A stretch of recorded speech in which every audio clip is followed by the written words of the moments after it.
Dito sa Papa Dudut Stories, ikaw ay hindi nag-iisa.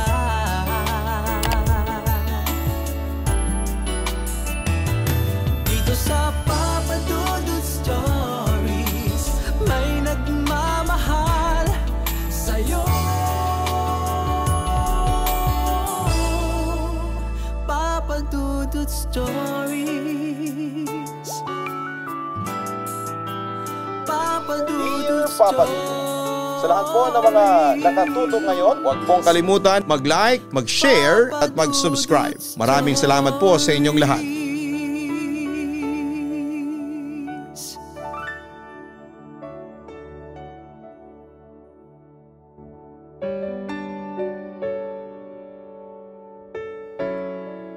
Isang magandang gabi sa inyong lahat. Ako po si Nelly, tubong Chaong Quezon, pero dito na ako nakatira ngayon sa Biñan, Laguna. Sa panahon ngayon ay ilan na lamang ang naniniwala sa mga aswang, engkanto o kung ano-anong mga kababalaghan. Aminin na natin na hindi lahat na nandito sa page ay naniniwala sa bawat kwento. Ang ikakwento ko ay hango sa totoong karanasan ko. Maniwala man kayo o hindi ay bahala na kayo. Ang mahalaga na lamang sa akin ay ma-share ko ang aking kwento. At kung hindi kayo maniwala ay makapagbigay na lamang ito ng entertainment o aral sa inyo. Ngayon pa lamang ay aaminin ko na sa inyo na may lahi kaming mangkukulam. Pero hindi namin ipinagkakalat dito sa lugar namin. Nananahimik na kasi ang pamilya namin sa kagustuhan ni Papa. Marami kaming kakayahan gamit ang kapangyarihan namin. Tulad na lamang ng mangulam, mambarang, gumawa ng gayuma at ang pinaka nakakatakot sa lahat, ang kumausap ng patay. Bata pa lamang ako ay tinuruan na ako ng mga ritual tungkol sa mga yan, pero hanggat maaari ay ayaw kong gawin kasi pwede akong pumalpak at magkakaroon lamang kami ng problema. Siguro gagawin ko lang yon kapag no choice na ako at nasa bingit na ako ng kamatayan. Papadudot saksi ako sa panggagamot ni Lola Filomena. May bayad yon. Pagka gumaling na yung pasyente niya ay binibigyan siya nito ng gulay, prutas o di kaya naman ay manok o kambing. Minsan pera o alahas. Iba't ibang uri ng panggagamot ni Lola. May gamit na kandila sa kawa kung ang pasyente nito ay nakulam. Minsan naman ay kakausapin niya yung mga may sanib tapos ay sasaktan. Meron ding minsang pinapainom ng atay ng tuko o flying lizards kung ang pasyente nito ay may malubhang karamdaman. Ginawa niya ito sa akin noong 5 years old pa lamang ako. Hikain ako noon at kapag sinusumpong ako, talagang buwis buhay. Dahil dito ay naghanap siya ng tuko sa bahay at sa vicinity nito. Nang makakita siya ay tinitigan lamang niya ito ng 10 segundo at bumagsak na kagad ito sa lupa. Para bang na-paralyze. Tandang-tanda ko pa na pinakuloan muna niya ang nahuling tuko tapos ay hiniwa niya ang katawan nito at kinuha ang atay. Pinakain niya iyon sa akin, Papadudot. Pagkatapos noon ay pinainom pa niya sa akin yung pinaglagaan ng tuko. Ayon Papadudot, simula noon ay hindi na ako sinumpong pa ng hika. Samantala gumawa din si Lola Filomena ng panlaban sa kulam. Pero pangungulam, hindi. Katunayan sa angka namin si Lola Filomena lang ang hindi nagpa-practice ng witchcraft dahil ayon sa kanya, takot siya sa karma. At saka siya lang ang bukod tangi sa angka namin ang sobrang relihiyosa. Madasalin si Lola at naipasa niya yon sa kaisa-isa niyang anak, ang papa ko. Sa kabilang banda, Papadudot, ay nagtataka ako kay Lola dahil marami siyang alagang sigbin. Tandang-tanda ko pa noon. Kada magpapakain ng sigbin tuwing alas 10 ng gabi ay nakatanaw ako sa bintana. Bubuksan niya yung malaking banga tapos ay maglalabasan na yung mga sigbin. Sa naaalala ko sa itsura nila ay mukhang askal ang mga ito na may galis. Kita nyo yung askal na papi na di pinakain, ang payat-payat? Tapos hugis kambing ang tenga at mukha. Parang may polio yung mga paa. Hindi ko alam kung bakit wala itong mga balahibo basta gray at itim yung balat nila. Malit lang ang mga sigbin, uling at karne ng manok yung pinapakain sa kanila ni Lola. Pagkatapos nilang kumain ay paalisin na sila ni Lola sa hindi ko malamang kadahilanan. Ang sabi pa ni Lola ay babalik sila bago magliwanag, kaya siguro ang aga ni Lolang nagigising. Kinaumagahan ay may darating na magpapagamot kay Lola. Tapos sasabihin niya na kanina pa kitang hinihintay. Halos kaming magkakapatid ay alam ang gawain ng lola ko. Tinuruan niya din kami ng iba't ibang ritual para hindi paghinalaan, para makaiwas sa gulo. Mapaamo ang mga kalaban para hindi mapanis ang pagkain, ritual para hindi malunod, ritual para hindi mapansin na nandun ka sa isang lugar. Ritual para pag naghanda ka ng pagkain sa okasyon ay mabubusog kagad ang mga bisita kahit hindi masyadong marami ang handa. Ritual para mabilis makalimot ang isang tao. Oo, Papa Dudut. Tunog nonsense pero nakakatulong sa amin yan dati. Samantala'y na-curious talaga ako noon sa pag-aalaga ng sigbin ni Lola. Ang alam ko kasi kapag may sigbin, ibig sabihin ay merong aswang na malapit. Ito kasi ang alaga ng mga aswang.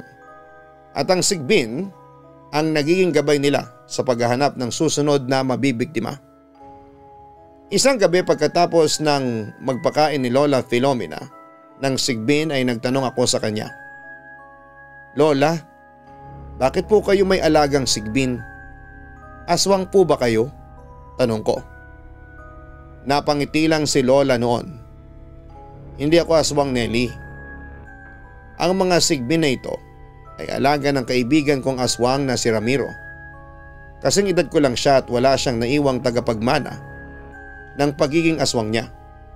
Kaya nung namatay siya, sa akin niya hinabili ng mga sigbin dahil wala na itong mapupuntahan.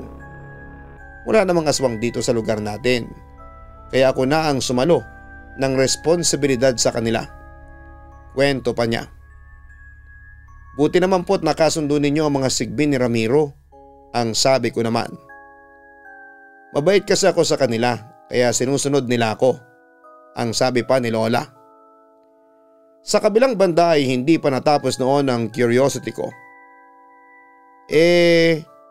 Bakit niyo po pala pinapakawala ng mga sigbin tuwing gabi o sisa ko? Lumapit naman sa akin si Lola Filomena at pabulong na nagsalita. Huwag mong ipagsasabi ito sa iba, ha? Pero kaya ako pinapakawala ng mga sigbin tuwing gabi para magkalat ng sakit sa lugar natin. Siyempre kapag nagkakasakit sila, pupunta sila sa akin para magpagamot. At kapag napagaling ko sila ay nagbibigay sila ng pera, pagkain, mga tanim na gulay, buhay na hayop na pwede nating kainin. Dahil sa mga sigbin kaya nabubuhay tayo, wika niya. At yun nga Papa Dudut, nagpatuloy si Lola sa pagiging manggagamot sa lugar namin hanggang sa namatay siya sa edad ng 103 years old. That time ay 17 years old na ako noon at syempre malungkot ako noon kasi si Lola Filomena ang kasama ko noong bata pa ako. Kaya sobra ko siyang na-miss noong nawala siya. Samantala pagkamatay ni Lola Filomena ay pinalaya ni Mama yung mga alagang sigbin ni Lola. Pagkatapos noon ay umalis kami ng Chaong, Quezon at lumipat sa Binyan, Laguna para mapalapit kami sa trabaho ng aking ama na isang senior manager ng isang factory. Doon na rin kami tumira kasama ang aking mga kapatid na noon ay nasa 20 plus years old na. Hindi nagtagal ay nabuntis si Ate Cristal sa kanyang unang anak. Isa siyang single mother. Yung boyfriend kasi niya na nakabuntis sa kanya ay bigla na lamang ng ghost. So yun nga, mag-isang hinarap ni Ate Cristal ang responsibilidad sa kanyang anak. After 9 months ay bumagyo noon at isang Binyan sa Nadale. Isa yung lugar namin sa naperwisyo ng baha. So no choice kami ng family ko kundi ang maghanap ng pansamantalang malilipatan. Fortunately, yung kaibigan ng papa ko na pastor sa isang church ay inoffer ang kanilang house sa likod para pansamantalang matirhan habang hindi pa humuhupa ang baha sa lugar namin. Papa Dudut, describe ko muna yung house nila Pastor. 2-story house na medyo may kalumaan na at sa likod naman ay may gibang bahay. May mga puno ng mangga at may CR na nakabukod malayo sa bahay at sa pinakalikod ay puro nagtataas ang damo at talahiban na. Mabalik tayo sa kwento. So yun nga, si Pastor at ang kanyang pamilya ay may lahing Bisaya. Mababait naman sila. Yun nga lang ay marami silang kakaibang paniniwala galing sa province na kanilang pinanggalingan. My sister was pregnant that time. Kwento niya sa akin tuwing gabi raw ay may naririnig siyang naglalakad sa bubong at parang may kumakaluskos na parang kumakalmot na matulis na bagay. Matagal nang usap-usapan sa lugar namin na may aswang daw sa lugar na yon. Marami na rin kasing dayo na galing sa iba't ibang province dito sa bayan namin. Samantala sa mismong bahay nila Pastor, nanganak yung sister ko. Sa tulong ng isang komadrona at nung asawa niyang pastor dahil hindi na siya nadala sa ospital. Si daddy naman nung time na yon ay may sakit na rin. One night ay bigla na lang siyang inatake sa puso kaya sinugod siya nila mami at nung brother ko sa ospital. So syempre kami lang nung sister kong bagong panganak ang naiwan. Hindi ako natulog nung time na yon para bantayan sila ni baby. Naglagay kami ng itak sa ilalim ng higaan for protection. Yun kasi ang turo sa amin ng mga matatanda. Takot daw kasi sa matatalim na bagay ang mga aswang. Samantala 11 PM na noon at hindi pa rin kami natutulog ng sister ko. Nagulat na lamang kami nang biglang may tumadyak ng sobrang lakas sa backdoor ng bahay ng tinutulugan namin. Sobrang lakas ng lagapak dahil gawa lang sa yerong planchado ang pintuan. Papadudot na patakbo ko sa may bintana para tingnan pero nagtaka ko kasi wala naman akong nakikitang tao sa labas ng pintuan. Hindi kami nagsalita kasi may paniniwala kasi sa amin na once na kinausap mo yung nasa labas ng pinto na hindi naman tao ay parang pinapapasok mo na rin siya sa loob ng bahay. Kahit sobrang takot na ako ng time na yon ay pinilit ko pa rin maging matapang para kay baby. Sumilip ulit ako sa kabilang bintana sa may tagiliran ng bahay malapit sa higaan ni baby. Sobrang dilim noon sa labas at ang nakapagtataka ay wala akong maaninag maski isang ilaw lang galing sa kapitbahay. As in totally black out talaga. Kabadong kabado na ako dahil may naririnig akong humihinga. As if parang hininga ng halimaw na malapit sa mismong bintana pero wala naman akong maaninag. Sa sobrang takot ko ay napamura akong bigla na usually hindi ko naman ginagawa. Minura ko siya. Umalis ka dito, huwag kami ang biktimahin mo. Galit na sigaw ko sa nilalang na nasa labas. Lumipas ang buong magdamag at wala na rin kaming naramdamang kakaiba. Mag-uumaga na makauwi silang mami sa bahay. Tinanong ko yung kapitbahay namin kung pinatay ba nila yung ilaw sa labas ng bahay nila kagabi at ang sabi hindi naman daw sila nagpapatay ng ilaw. Lagi naman daw sinisindihan yon lalo na pagpadilim na. Kaya pala isipan pa rin sa akin kung bakit sumilip ako sa bintana kagabi, totally black ang nakita ko sa labas ng bahay. Then naalala ko na lamang yung kwento dati ni Lola sa akin ng mga aswang daw ay may tagabulag. May kapangyarihan daw sila para din langin ang mga taong biktima nila para hindi sila makita. Lalo kami naging maingat pagkatapos noon, Papa Dudut.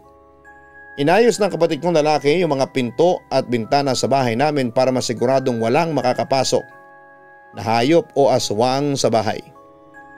Naglagay na rin kami ng isang mangkok ng asin sa bawat bintana at nagsabit ng mga bawang sa labas ng pinto namin para lalong hindi kami lapitan ng mga aswang. Sa kabilang banda ay lumabas na ng ospital si Papa kahit na hindi pa magaling, na paralyzed kasi ang kalahati ng kanyang katawan. Pagbalik sa bahay ay pinagpahinga kaagad namin si Papa sa banig na inilatag ko sa kanya. At dahil sa tumigil ako sa pag-aaral ko noon ay ako ang naatasang maging tagapag-alaga ni Papa at ng baby habang nasa work si Ate Cristal. Papa Dudut, akala namin with all the protection na sinabit at nilagay namin sa paligid ng bahay ay hindi na kami lalapitan pa ng aswang na tinaguriang kong blood creature o halimaw na uhaw sa dugo. Pero nagkamali ako na naging kampante na ako. Natatandaan ko na ipinapwesto ko ang banig ni Papa sa sulok ng kwarto. Agad kong napansin na may butas pala ang pader, pero maliit lang. Kaya ang ginawa ko noon ay tinakpan ko na lamang iyon ng karton. Kinagabihan tulog na ang lahat noon nang bigla akong magising. Naramdaman ko na umuusod ng kusa yung banig na hinihigaan ni Papa papunta sa sulok ng bahay namin. Siyempre hinila ko papalapit sa akin. Pero Papa Dudut, muling gumalaw ng kusa ang banig ni Papa. Paulit-ulit na lumalayo yung banig at paulit-ulit ko ding hinihila ito pabalik sa akin. Sa inis ay naisipan kong tutukan ng ilaw na nagmumula sa flashlight ang pwesto ni Papa. Nagawi yun sa sulok kung saan ay naroon ng butas. Kinilabutan ako nang makita kong nabutas yung karton na tinapal ko. At sa labas ng butas na yon ay nakita ko ang isang matang pula na nakasilip. Siyempre natakot na ako at lalo kong inilipat ang banig ni Papa sa akin at kinuha ko ang itak sa ilalim ng aming kama. Hayop kang aswang ka? Sige, manggulo ka pa. Papatayin ka namin dito, sigaw ko. Hanggang sa bigla na lamang ako nakarinig ng patakbo mula sa labas. Umaga na nang nagising sina Mama at mga kapatid ko. At doon ay ikinuwento ko sa kanila ang nangyari. Siyempre natakot noon sina Ate Cristal at iba ko pang mga kapatid. Nag-alala naman ako kay Papa at sa pamangkin ko na sanggol pa lamang. Kaya kinumbinsi ko na si Mama na umalis na kami noon sa bahay ni Pastor. May suspetsya na rin ako na baka aswang ang pamilya nila dahil simula nung tumira kami doon ay palagi na kaming dinadalaw ng mga halimaw na uhaw sa dugo. Buti na lamang at nakumbinsi ko si Mama. Dali-dali kami nag-impake at noong hapon ay umalis na kami ng bahay ni Pastor at bumalik na kami sa dati naming bahay. Papa Dudut, pagbalik namin sa bahay namin ay naging maayos na ulit ang lahat. Although very challenging dahil sa sakit noon ni Papa. Pero at least wala na kaming naramdaman na aswang noon. Naging kampante na rin si Ate Cristal dahil wala nang threat ng aswang sa kanyang baby. Samantala makalipas ang 3 months ay namatay na si Papa. Siyempre masakit pero sinikap naming mag-move on. Nagtulungan kami para makasurvive kami. Nagtrabaho ako at si Ate Cristal at Kuya Tonton habang si Mama naman ang naiwan sa bahay para mag-alaga ng pamangkin kong si Zoe. At sa mga nakababata kong kapatid na nasa 10 to 14 years old na rin. Lumipas nga ang 2 taon at tuluyan na rin kaming nakabangon. Bumalik ako noon sa pag-aaral habang nagtatrabaho. Umaayon naman sa mga plano namin ng tadhana. Sa kabilang banda ay nagpasya kaming bumalik ng Chaong Quezon dahil naimbitahan kami noon sa kasal ng tiyuhing kong si Tito Marcel. Nakapangasawa siya ng isang misteryosang babae, si Tita Lorna. Nagtataka lang ako, hindi naman pinasama ni Mama si Ate Cristal at ang anak niya. Delikado daw. Hindi lang kumibo noon si ate ko, pero sa obserbasyon ko ay mukhang may sinabi si Mama sa kanya na hindi ko alam. Dumating kami sa Chao ng mag-aalas 12 na ng madaling araw. Umalis kasi kami sa bahay at bumiyahe ng alas 6 ng gabi pero dahil sa traffic at dahil sa nasiraan pa yung kotseng minamaneho ni Kuya Tonton ay tumagal ng 6 hours ang biyahe namin. Anyway, yung lugar na yon ay puro kamag-anak namin ang mga nakatira. Halos kilala na nga yung angka namin sa ibang lugar. So nasa sasakyan kami noong may nakita kami na figure. Nagulat ako kasi si Tita Lorna gising at nakatayo doon sa may halamanan. May kasama pa siyang babae. Nakakatakot sobra. Nagbiro pa nga si Mama, tingnan mo anong oras na, gising pa siya tapos may kasama pa. Tapos ay tumawa pa ng mahina. Medyo natakot ako kahit na hindi ko alam kung ano ba ang dapat kong katakutan sa magiging asawa ng tiyuhin ko. Parang ang weird kasi ni Tita Lorna. Tapos eto pang pinsan kong si Joanna. Seryosong kinausap ako tungkol sa magiging tiyahin namin. Aswang yang si Lorna, sabi pa nito. Siyempre nagulat ako. Paano mo naman nasabing aswang? Tanong ko. Nung nagkausap kami, tumitig ako sa mata niya. Nakita ko ang reflection ko upside down imbes na normal na nakatayo. Tapos eto, may bote ng lana. Kapag kumukulo ang langis sa loob ng bote ng lana ko, ibig sabihin ay merong aswang sa malapit. Gusto mong subukan? Tanong pa sa akin ni Joanna. Pagkatapos ay binigay niya sa akin ang bote ng lana at wag ko raw itong ipakita sa soon to be tita ko. Siyempre umuulang ako at sinamahan ako ni Joanna na ipakilala kay Tita Lorna. Tita Lorna, si Nelly po pala, anak ni Tita Norma, wika ni Joanna sa kausap. Tumingin sa akin si Tita Lorna at ngumiti. Kinilabutan ako kasi nakita kong baliktad nga ang reflection ko sa mga mata niya. Tapos noong maling at syempre, pasimpleng tiningnan ko yung hawak kong lana at nagulat ako nang kumukulo nga ang loob nito. Dahil dito'y mabilis na akong nagpaalam kina Joanna at Tita Lorna. Sumunod sa akin ang pinsang ko at doon ay takot na takot kong sinabi na totoo yung sinasabi niya. Paranoid na ako noon, Papa Dudut, natulog na ang lahat. Maliban lamang sa akin, si Nanay at si Joanna. Nagkape pa kami at nagkwentuhan. Mamayang kaunti ay natanaw ko sa bintana si Tita Lorna na nasa labas ulit, mag-isa, kaya sinabi ko yon kina Mama at Joanna. Pero sinabihan ako ng pinsang ko na huwag magsalita about doon kasi baka marinig daw ako. Hanggang sa nagkwentuhan sina Nanay at Joanna about sa aswang na nahuli ilang buwan bago ang kasal. Hindi ko na yon pinansin at nagtungo na lamang ako sa sala para makinig noon ng MP3 player. Hanggang sa hindi ko na malaya na nakatulog na pala ako. Anyway, unang gabi ayos naman ang lahat. Maririnig mo yung ungol ng kalabaw na kinatay malapit sa amin. May katayan kasi doon. At yun yung nagsilbing alarm clock ko. Namit ko yung ibang relatives ko. Yung mga bahay, isang hilera, puro kamag-anak ko lamang. Nalaman kong may 3 pinsan ako na buntis. Nakita ko na kaagad na kinausap ni Joanna ang 3 pinsang ko na buntis. At kitang-kita ko noon ang ekspresyon nila, ang pagkagulat sa ikinikwento ni Joanna. At alam mo, Papa Dudut, ilang araw bago ang kasal ni Tito at Lorna, ay nagsimula na kaming atakihin ng aswang since buntis ang 3 pinsan ko. One time may kailangan kunin yung isa kong pinsang buntis doon sa kitchen. At nagulat kami kasi tumakbo siya papunta sa sala. May narinig daw siyang tik-tik doon sa labas. So tumakbo yung kapatid niyang lalaki tapos sinarado yung pinto ng kitchen. Pinagalitan pa nga siya. Papa Dudut, pinoprotektahan talaga silang 3 doon. Maraming itak na nakahanda sa dining area. May langis pa nga na ipinapahid sa tiyan niya tuwing gabi at ang sama ng amoy noon. Katabi ko kasi siyang matulog. Gawa daw yon sa bawang at kung ano-ano. Lahat kami sa salay natutulog. Naglalatag na lamang kami ng higaan. At nasa gitna yung mga buntis para proteksyonan. Nalaman ko din na yung 2 malaking aso na alaga ng isang tita ko ay nagsisilbing bantay. Tuwing gabi doon sila natutulog sa gitna ng daan. As in sa gitna talaga. Minsan ay magigising na lamang kami at tahol ng tahol yung 2 aso at paikot-ikot sa bahay na parang may hinahabol. Di na daw bago sa kanila ang ganon. At pagkatapos noon ay hindi na ako makatulog.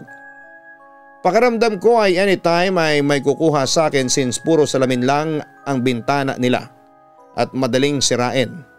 Pero yung last na atake sa amin, for the first time nakarinig ako ng sound ng tik-tik. Gabi na kasi noon at nakatambay kami noong pinsang kong buntis sa kwarto. May bintana sila doon at open. Nagulat ako nang may narinig akong tik-tik sound. Hindi ko alam kung paano ma-explain, basta mabilis na tik-tik. Tapos hihinto. Then magtitik-tik ulit. Basta ganun yung narinig ko. Yung pinsang ko ay hinila agad ako palabas ng kwarto.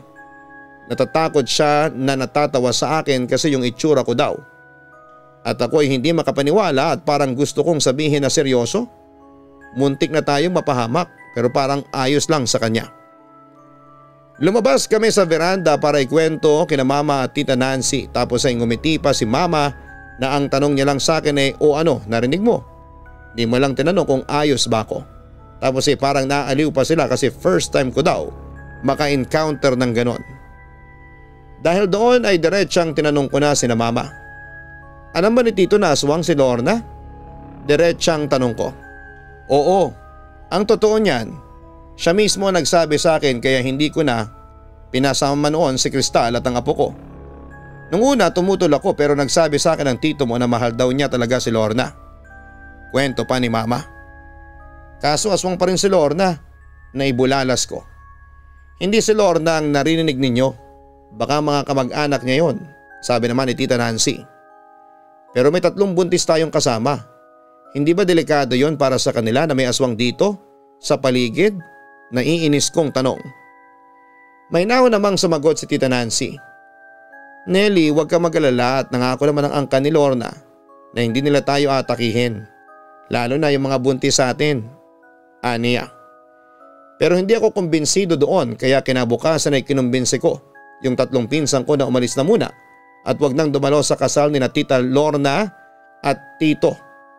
Alam na rin nila ang tungkol sa aswang na angkan ng fiancé ng tiyuhin namin kaya nagpasya na kaming 4 na umalis na lamang.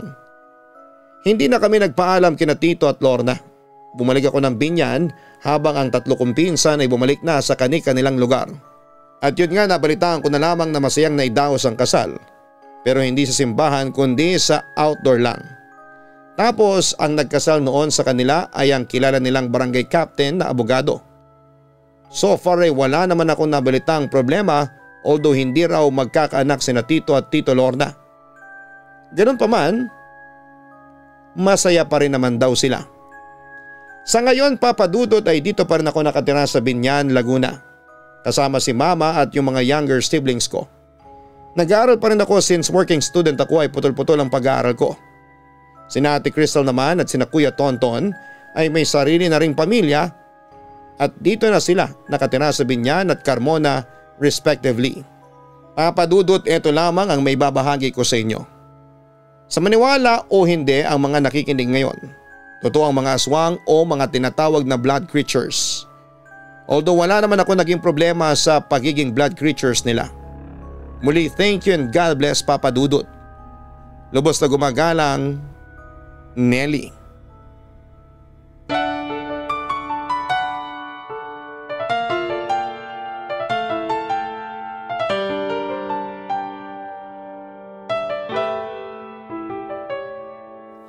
Ang buhay ay mahiwaga, laging may lungkot at saya. Sa Papa Dudut Stories, laging may karamay ka.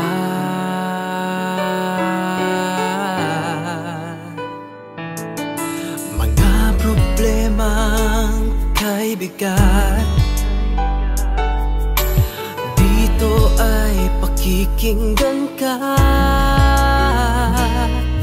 Sa Papa Dudut Stories, kami ay iyong kasama.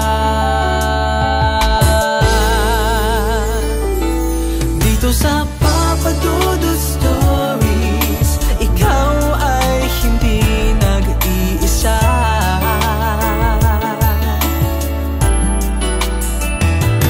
Dito sa Papa Dudut Stories, may nagmamahal sa'yo. Papa Dudut Stories, Papa Dudut Stories,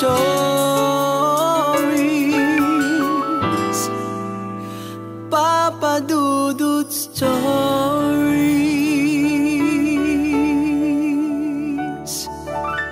Hello mga ka-online, ako po ang inyong si Papa Dudut. Huwag kalimutan na mag-like, mag-share at mag-subscribe. Pindutin ang notification bell para mas maraming video ang mapanood ninyo. Maraming salamat po sa inyong walang sawang pagtitiwala.